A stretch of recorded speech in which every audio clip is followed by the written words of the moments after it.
Продолжает наш эфир брифинг по эпидобстановке в Якутии. Заместитель руководителя регионального оперативного штаба Ольга Балабкина озвучит актуальную информацию по количеству новых выявленных случаев COVID-19 в регионе, а также принимаемых мерах по борьбе с инфекцией. Ольга Валерьевна, здравствуйте. Расскажите, пожалуйста, об эпидемиологической ситуации в республике на сегодняшний день.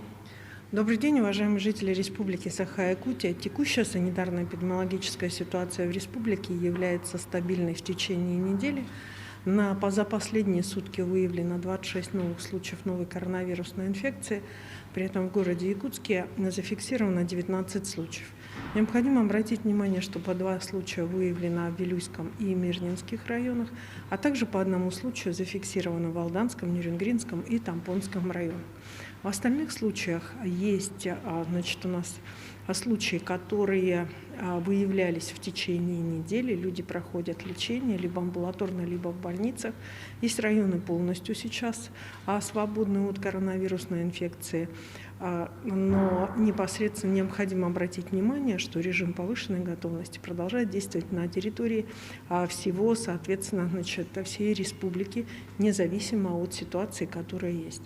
Наибольшее количество внимания сегодня необходимо дальше продолжать уделять пожилым гражданам Республики Саха-Якутия в связи с их низким восприятием, прежде всего, и таким сильной подверженностью новой коронавирусной инфекции. По республике идет вакцинация. Первую вакцину у нас получили уже порядка 56 570 человек. Вторую вакцину у нас уже получило 50 612 человек.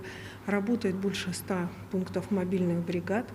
Производится вакцинация в приоритетном порядке для лиц старше 60 лет. И, соответственно, на настоящий момент уже 11 480 граждан старше 60 лет получили первую вакцину. Из поступившей в республику вакцины на настоящий момент использовано 91,5%. От поступившей вакцины на этой неделе вакцинирование пройдет в том числе по арктическим северным районам республики на оленеводческих бригадах и стадах. За последние сутки лабораториями республики проведено 761 исследование на новую коронавирусную инфекцию. Как мы говорили ранее, республика преодолела миллионное количество тестов, и сегодня уже на территории республики сделано с момента начала коронавирусной инфекции 1 007 029 тестов. Система тестирования помогает вовремя и оперативно выявлять коронавирусную инфекцию и принимать меры для того, чтобы не давать ее распространению. Крайняя неделя, которая у нас с вами прошла, она для нас была характерна разработкой и введением новых стандартов поведения во время массовых мероприятий. Как во время проведенного республиканского фестиваля «Мусустар», так и во время выборов главы города Якутска были опробированы стандарты безопасного проведения, исходя из, соответственно, санитарно-эпидемиологической ситуации. В связи с этим еще раз обращаю внимание, что само по себе проведение массовых мероприятий происходит по согласованию с оперативным штабом, исходя из текущей санитарно-эпидемиологической ситуации с соблюдением соответствующих требований.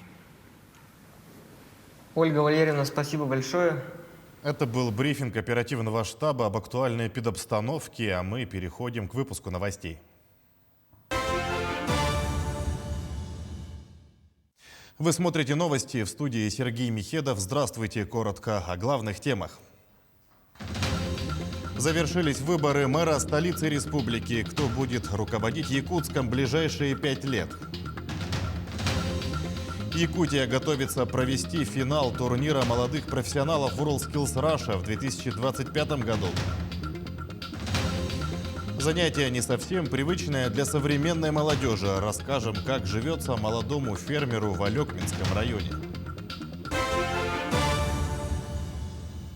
В столице республики завершились досрочные выборы мэра. Победу одержал Евгений Григорьев, кандидат от «Единой России», до этого временно исполнявший обязанности главы Якутска. За него, по предварительным данным, свой голос отдали 37 083 избирателя. Второе место в выборной гонке занял Виталий Обедин, представитель «Справедливой России». Он набрал 33 228 голосов.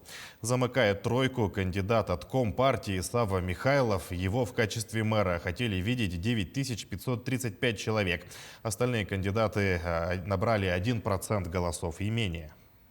В соответствии с уставом города Якутска, после того, как наша комиссия подпишет свой протокол об итогах голосования, состоится вступление в должность главы городского округа, ну и после этого уже город начнет работать с новым главой. В течение 3 дней голосования для города это была новая форма, да, и мы учились работать в таком формате, и наши участковые избирательные комиссии, и избиратели. И я хочу сказать, что по явке, на муниципальных выборах обычно она и бывает в районе 40-45%, поэтому нельзя говорить много или мало ли избирателей пришло. В принципе, это очень так, стандартно получилось, да. Глава Якутии поздравил Евгения Григорьева с победой. Айсен Николаев отметил, что Григорьев справится с новой ответственной должностью и много сделает во благо Якутска. «Хочу поблагодарить всех горожан, которые не остались в стороне и в эти дни пришли на свои избирательные участки», отметил Айсен Николаев на своей официальной странице в Инстаграм. Я обязуюсь работать на совесть. Я буду в первую очередь ставить интересы жителей города Якутска. Для меня, для самого, это была первая предвыборная кампания. Я благодарю и признателен всем тем людям, которых удалось встретить во время предвыборной гонки. Я приношу вам искренние благодарности свои за теплые слова поддержки и за те наказы, которые вы мне дали. Все они войдут в основу нашей дальнейшей работы в ближайшие 5 лет. Ограничения в России, связанные с пандемией, могут быть сняты к концу лета. К этому времени в стране должен сформироваться коллективный иммунитет. Такую мысль выразил президент в эфире программы «Москва, Кремль, Путин». Для того, чтобы это произошло, нужно, чтобы прививку получили около 70% взрослого населения, объяснил он. Если вакцинация будет идти такими же темпами, как сейчас, то к концу лета такой показатель будет достигнут, отметил Владимир Путин. А пока по указу президента в России утвердили алгоритм действий органов власти при эпидугрозах. Документ фиксирует шаги, необходимые для защиты жизни и здоровья граждан. В нем учтен опыт, накопленный за время борьбы с распространением COVID-19. В алгоритм включили более 30 мероприятий. Часть будет реализовываться на этапе обнаружения рисков. Это усиление карантинного контроля, проверка готовности медучреждений. Есть и отдельные действия в случае ухудшения обстановки, например, эвакуация соотечественников из-за рубежа, введение карантинных ограничений. По каждому пункту назначен ответственный исполнитель. Объездные пути для движения транспорта обустроили на автозимнике под селом Тумул в Хангаласском районе. Напомним, в минувшие выходные на зимнике, который проходит по реке Лени, из-за теплой погоды выступила наледь. Ранее ЕДДС района предупреждала о возможных трудностях для легковых автомашин. Село Тумул находится на левом берегу реки Лены в 150 километрах к юго-западу от Якутска. На слеге проживает около 200 человек. Суперкампус «Инфраструктура» для проведения финала национального чемпионата молодых профессионалов в 2025 году. В Якутске под таким названием стартовала форсайт-сессия. В ней участвуют представители профессиональных образовательных организаций, институтов развития образования, исполнительных органов власти, а также приглашенные федеральные эксперты. Масштабное мероприятие проходит в очном формате. Напомним, до 2025 года в Якутии планируется строительство современного образовательного комплекса со студенческим кампусом общей площадью порядка 60 тысяч квадратных метров. Его разместят в поселке Кангаласы. Образовательное пространство объединит около 10 учреждений среднего профобразования региона. На форсайт-сессии определяют, каким должен быть будущий кампус. При проектировании суперкампуса мы что видим? То есть это тот инструмент, который позволит реализовать наши все задумки и идти в ногу со временем, с теми трендами, которые мы сегодня затронули.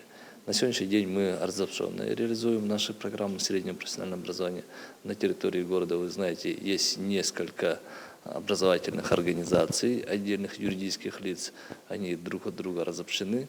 Вот, при формировании одного кампуса студенческого городка у нас появляется междисциплинарное взаимодействие, развитие этого взаимодействия в более тесном контакте. Оттуда у нас будут появляться новые виды, новые направления для экономики и возможности для подготовки специалистов. Тем временем Сунтарский и Мирнинский техколледжи будут вместе обучать студентов нефтегазового направления. Учебные заведения подписали соглашение о сотрудничестве. Важность документа заключается в реализации широких возможностей подготовки кадров нефтегазового направления для экономики Западной Якутии. В Сунтарском районе сегодня активно внедряются и развиваются нефтедобывающие компании, а специалистов, отвечающих современным требованиям, планируем готовить на местах, сказал директор Мирнинского колледжа Владимир Березовой. Колледжи намерены установить долгосрочные связи по вопросам подготовки специалистов, профориентационной работы среди школьников и молодежи, внедрения инновационных технологий и других направлений. Принимать детей в первый класс с апреля начнут по новым правилам, сообщает «Российская газета». В частности, меняются сроки подачи документов и выпуска приказа о зачислении. Также расширился список льготников.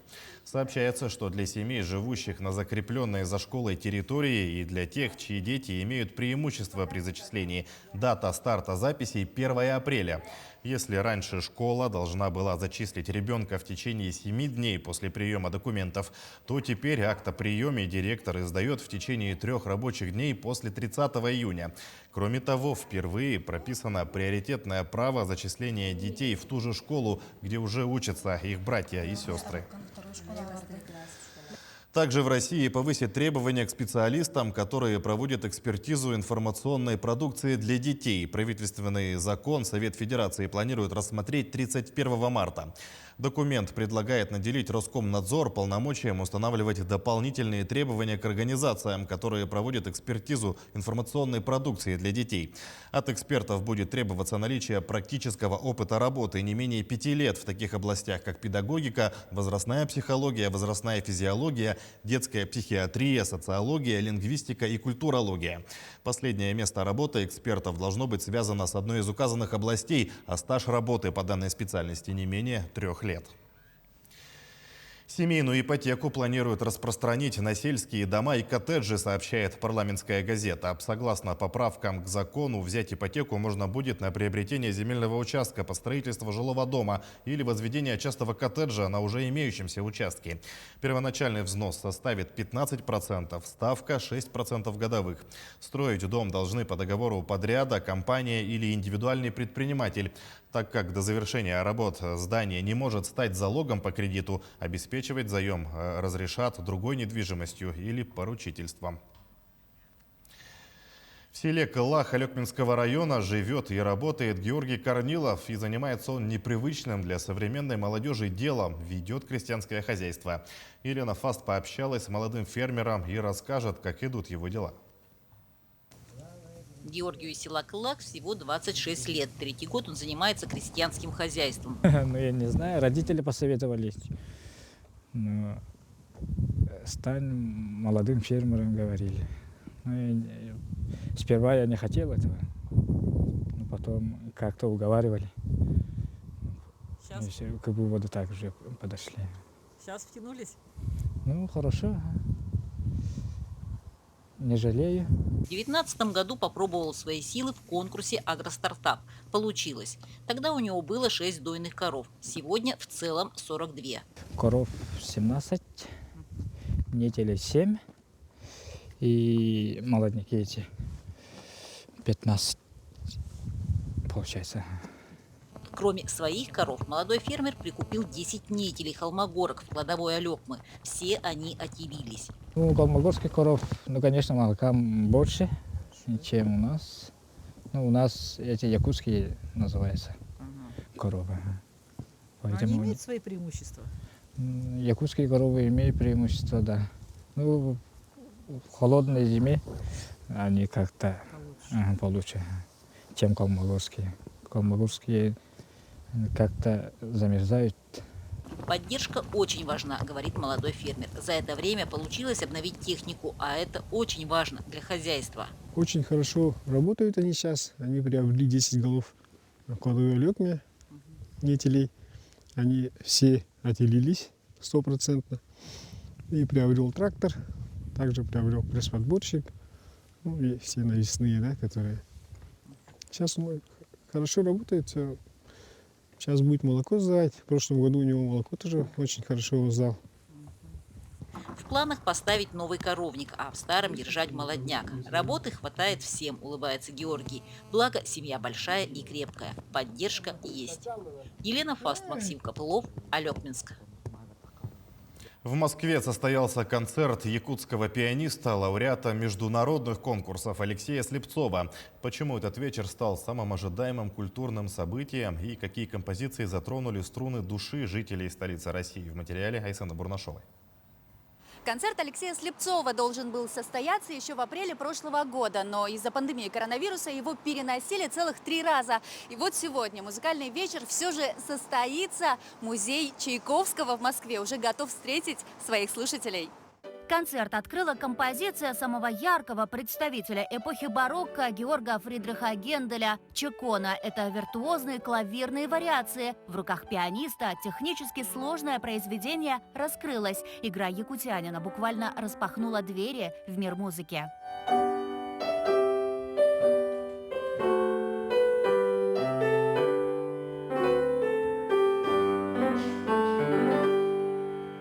От эпохи барокко к эпохе классицизма вечер также украсили и композиции романтиков Йозефа Брамса и Ференца Листа. В программе концерта и музыка русского Шопена Александра Скрябина, создателя фортепианных прелюдий.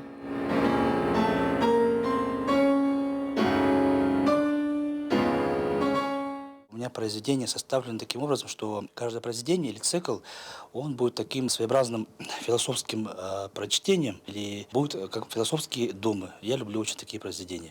Любовь к таким произведениям через призму стараний. За плечами Алексея все ступени музыкального образования. От детской музыкальной школы в родном Верхоянске до консерватории имени Римского-Корсакова в Петербурге. Несмотря на богатый бэкграунд, музыкой он занимается с 14 лет. Алексею сегодня было волнительно. В зале сидел важный слушатель, его преподаватель музыки.